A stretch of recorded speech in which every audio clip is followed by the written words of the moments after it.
Last week, I had a tough time keeping myself together after a series of blows. You know, the period of time when you have been beaten, you have been dealt a very bad deck of cards, and you still play the game and you try to make the best of it. But deep inside, though, you want to give up. I went through the life-saving surgery 2 months ago, and then I had this neuropathy on my right arm to deal with. And then I was also told that I should keep my systolic pressure below 150 during exercise, but I have had more than that even during rest, even though I'm taking blood pressure medicine. And so I put in a renal stent to see the pressure go down, but it hasn't gone down, and I still have abdominal pains. And to boot, I was told also that I will never be able to dive again, and that is my passion. And I didn't feel like fighting anymore. And it came to mind a scene from Monty Python, In Search of the Holy Grail. The guy was chopped up and reduced to a stump. Take a look at this clip. Your arm's off. No, it isn't. Well, what's that then? I've heard worse. You liar. Come on, you pansy.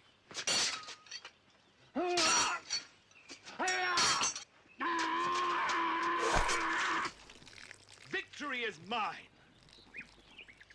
We thank thee, Lord, that in thy mercy...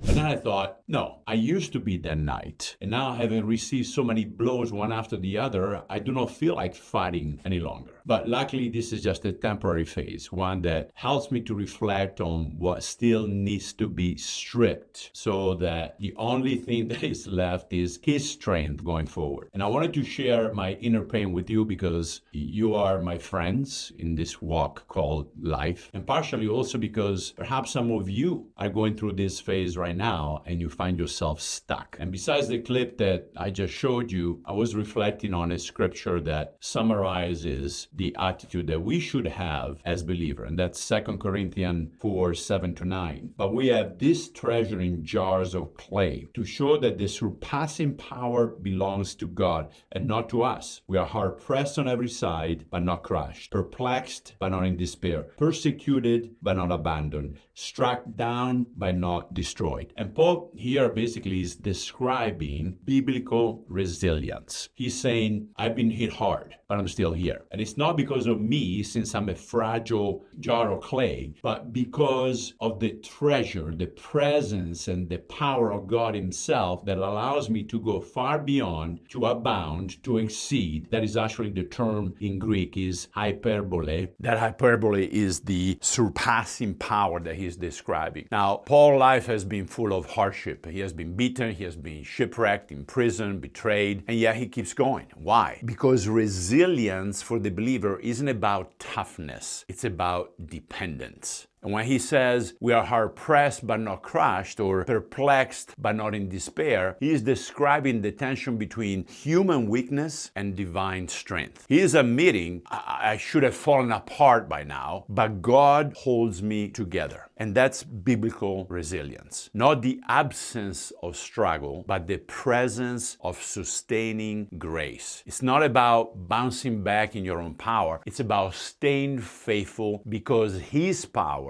is working in you and through you. And that's where I realized that I've fallen short many times. I often found my resilience in myself, not in Him. And this season is teaching me once again how to rely on the power that holds the universe, the same power that raised Jesus from the dead. And that is still at work in our weakness. And if God needs to strip us to learn this lesson, He will do it. So if you're hanging on by a thread, remember that that thread is woven by God Himself. And that, dear friend, is more than enough. Hang in there. Love you. Catch you next week, Lord willing. Ciao.